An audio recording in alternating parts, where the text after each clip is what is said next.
Hello Eurovision friends, thank you so much for coming to my channel Eurovision Histories. We are now exactly 2 weeks away from the grand final of the Eurovision Song Contest 2025.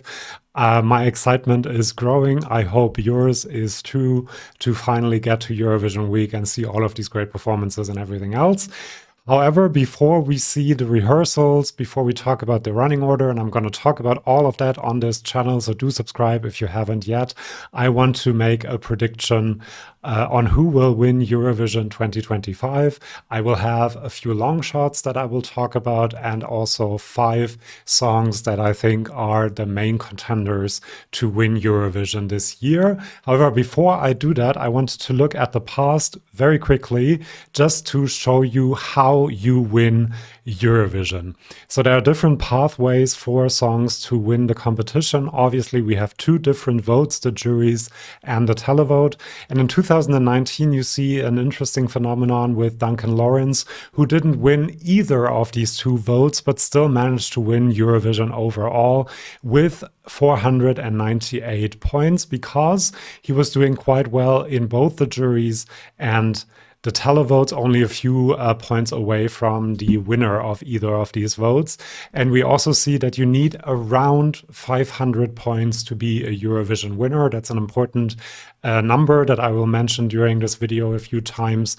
You see that Duncan Lawrence did it with 2 points less, but still every other winner needed more than 500 points. Then in 2021, you see a different pathway, doing pretty okay in the juries, over 200 points for Måneskin there, but then kind of smashing sort of the televote with 318 points.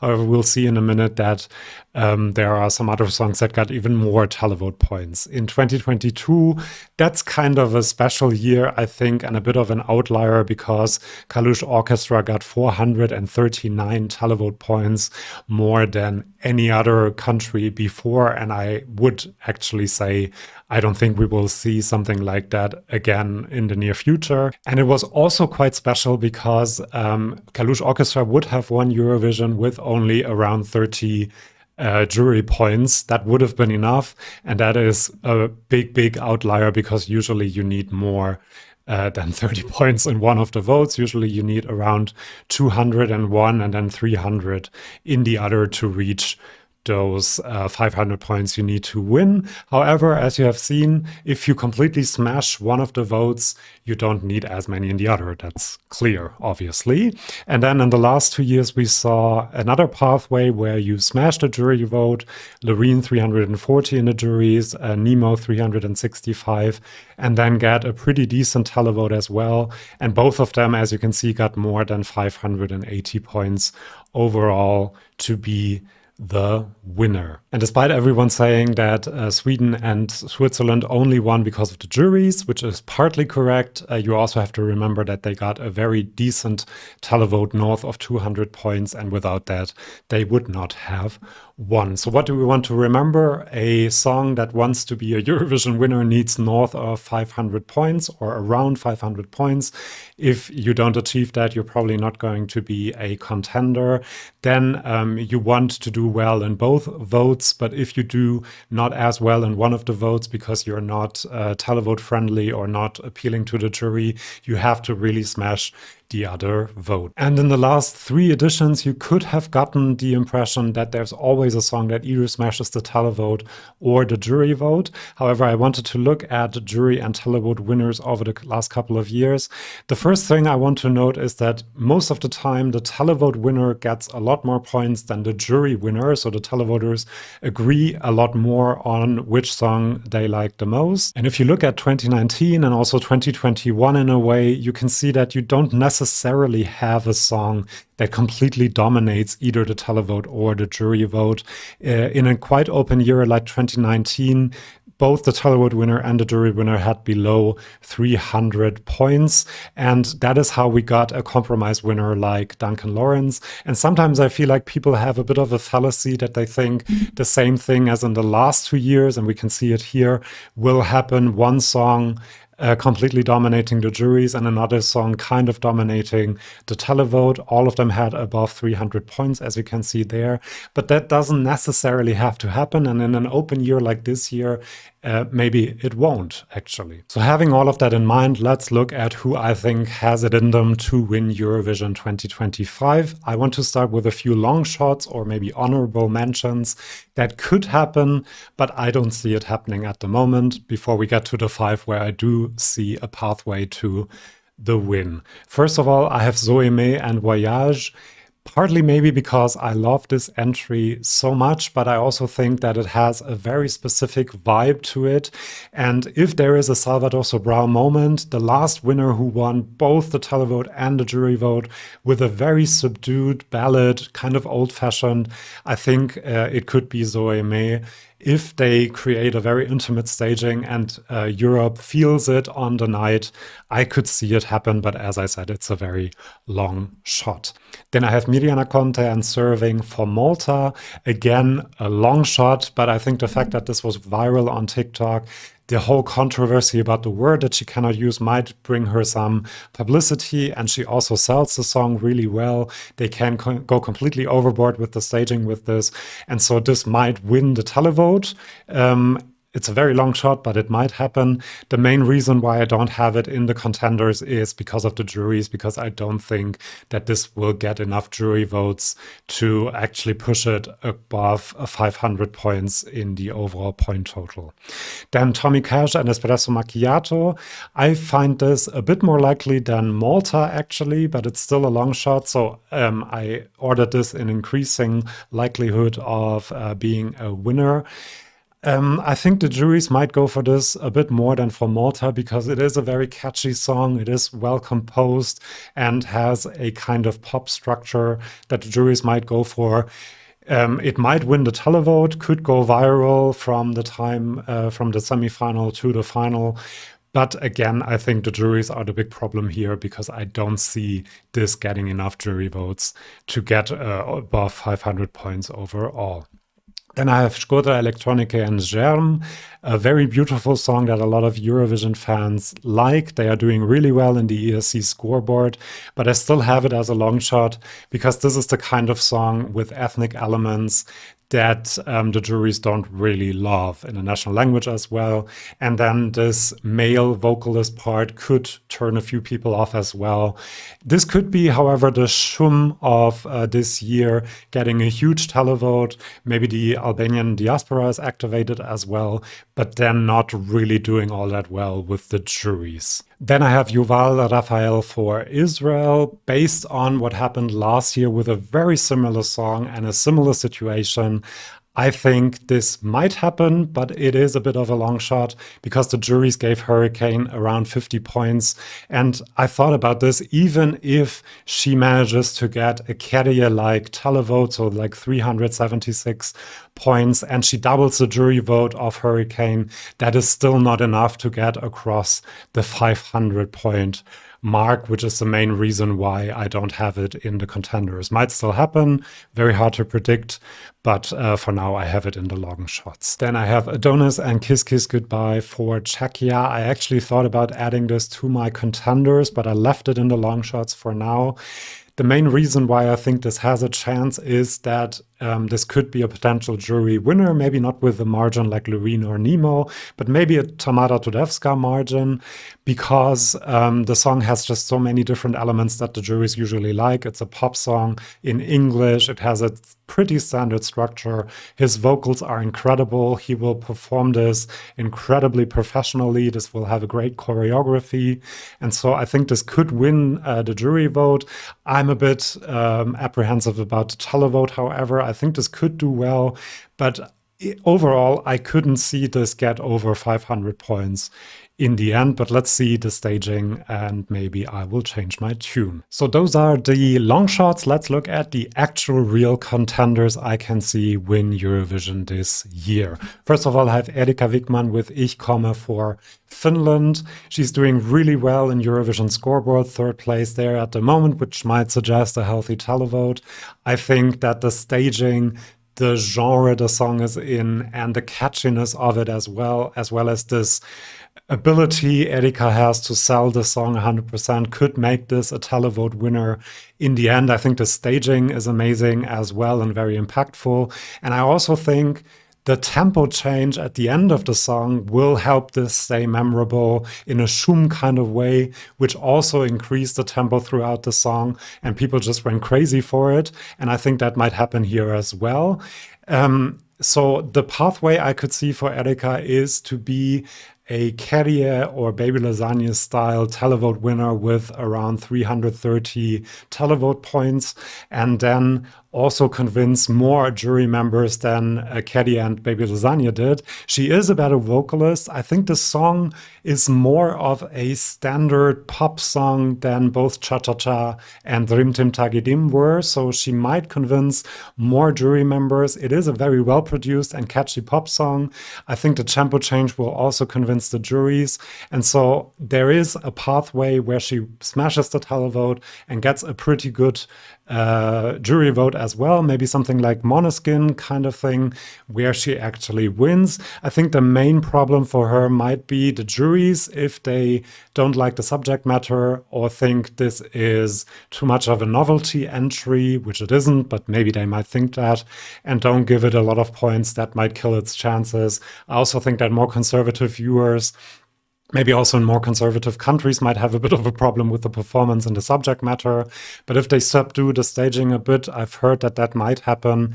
Maybe they can convince a few more people as well. And then the main reason where I see a bit of trouble for Erika is that there are other songs like Malta, like Australia, with a similar vibe that could take votes away from her. Then, and again, I've ordered this in increasing likelihood of success, so to speak. I have Louane with Maman for France.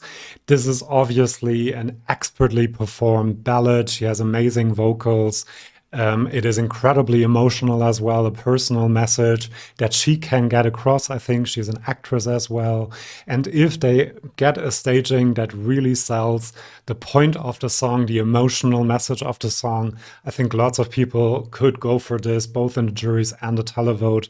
A Michael Schulte kind of result, but even better, because I think the song is better, might be possible. So the pathway for Louane that I see is the sort of jury dominating result where she wins the jury vote with around 350 points and then gets a very healthy televote.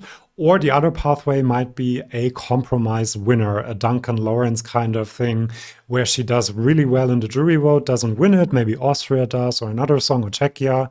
And then she also does pretty well and better than people are expecting in the televote. And overall, she becomes the compromise winner like Duncan Lawrence and Jamala were as well. I could see that happen. However, I have to say I've become a bit worried for France. I love the song, but I've seen a lot of signs that it might be a bit overrated in the Eurovision Scoreboard. It is only in 7th place. It's been going down a bit in the odds as well. And I think one of the reasons is that the song is just not very instant. And especially if they don't get this message across, it might have a bit of trouble to really convince enough televoters especially. It might not click on the night, and it just takes a few more listens than other songs do. And the Maman chorus, I've heard a few people say that it's a bit jarring and they don't love it. So if Louane doesn't win in the end, that might be the reason. But again, she has a few pathways that I can see where it does happen, and we go to Paris next year. Then I have JJ in Wasted Love for Austria. A lot of signs point to this doing incredibly well. It's first in the Eurovision Scoreboard, second in the odds, and it's currently battling with Sweden to win the OGAE vote as well, which hasn't been a great predictor, but still it is a pointer that this might do very, very well indeed. He has obviously out of this world vocals, which will be great for the juries.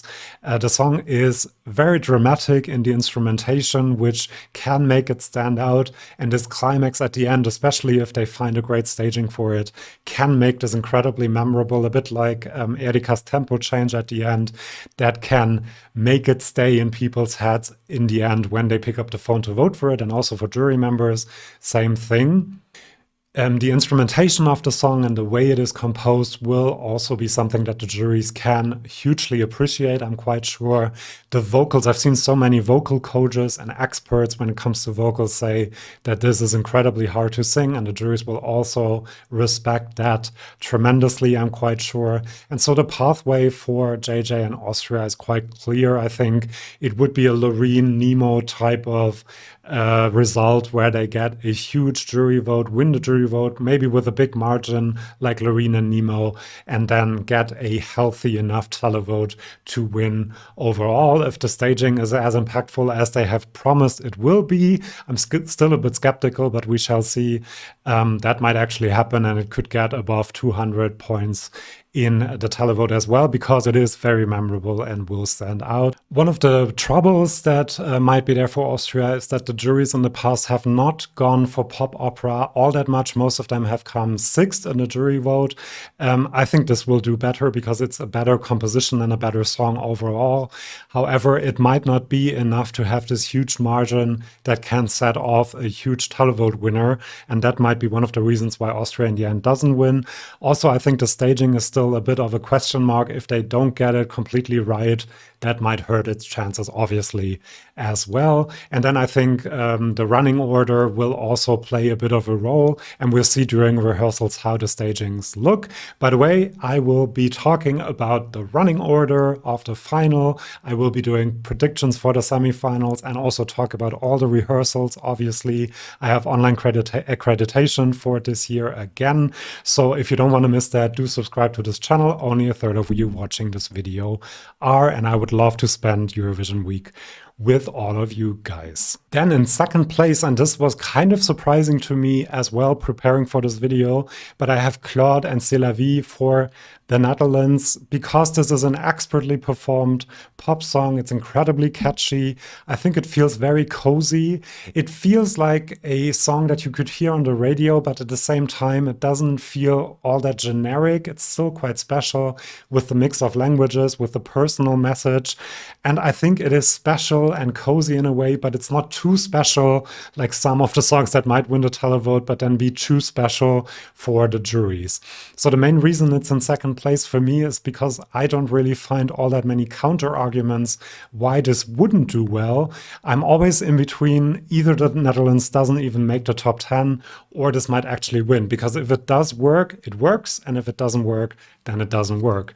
And so the pathway I see for this is a sort of compromise winner where it does really well in the televote and the jury vote, doesn't win either of them, but still manages to win because the jury winner does badly in the televote and the televote winner does badly in the jury vote. And I would not be surprised if this actually did win in the end. Then in first place, you probably already knew this, I have Kai with Bara Bada Bastu representing Sweden. Lots of things point towards this doing incredibly well. It is first in the odds with a 39% winning chance, which is close to Loreen numbers at this point. It is battling with Austria to win the OGAE vote. It's doing quite well in the Eurovision Scoreboard as well, only a few votes behind Austria there. It is doing well on the charts in several Nordic and Baltic countries already. It has incredible streaming numbers, mostly from Sweden and Finland, but still is the most streamed song this year. And the fact that two countries, Sweden and Finland, are completely behind this entry always helps. When your country is really behind you, that helps. People vacationing in other parts of Europe will probably try to vote for the song, and that can always help. The song and performance itself are wholesome fun, which is so necessary in today's world. And it's also not over the top. It's still family friendly, but fun at the same time. They are very likable people as well that can sell this song and might assure a huge, huge televote especially. But I also think that the song is, number one, catchy, has a few different hooks in there that you can latch onto as a televoter, but also as a jury member. And overall, it's kind of a normal structure. It's almost a normal schlagery kind of pop song. So the juries might not be turned off by this too much, as they were, for example, maybe with Cha Cha Cha or Rim Tim Tabegidim and even Siti Buoni, because of the genre of the song. So that might be something that works in its favor. I think it's memorable because of the two hooks. And then something new I thought about is the instrumentation is very Nordic in a way, obviously, but it's also kind of pan-European. I can see a song like this remind people of sort of traditional songs in Central Europe, in Eastern Europe, in the Balkans as well. And so I can see this be appealing to a huge amount of people, also to lots of demographics, to young people as well as old people. And so I think that this is the most likely song to win. So the pathway I think we have for this is a Carrier style or Baby Lasagna style televote around 330, 350 televote points, and then getting a pretty healthy jury score as well, around 200 points, because they are good vocalists, again, better vocalists than I think Carrier and Baby Lasagna were, arguably, and also the song is just less out there than Cha Cha Cha and Trim Tim Tagidim were. However, if this doesn't make it, it's maybe because the juries are turned off by the fun aspect of this and might not take it seriously as a serious entry. And then also, I'm sometimes thinking that it might not work in certain parts of Europe. Maybe Southern Europe doesn't get this kind of music, doesn't get the subject matter with the sauna either. And then that might be a reason why Sweden doesn't win in the end. But as I've said, I think this is the most likely winner we have at the moment. So now I want to know who you predict to win. Do leave your comment in the comment section of this video, and then we can discuss it. As I've said, the next couple of weeks will be very cool. We'll talk about the rehearsals, chart updates, odd updates, predictions. I will update this prediction closer to the Eurovision final, especially when we know about the stagings and the running order as well. So if you don't want to miss that, you should subscribe. And if you are subscribed, I might see you in my next video. See you then, and bye-bye.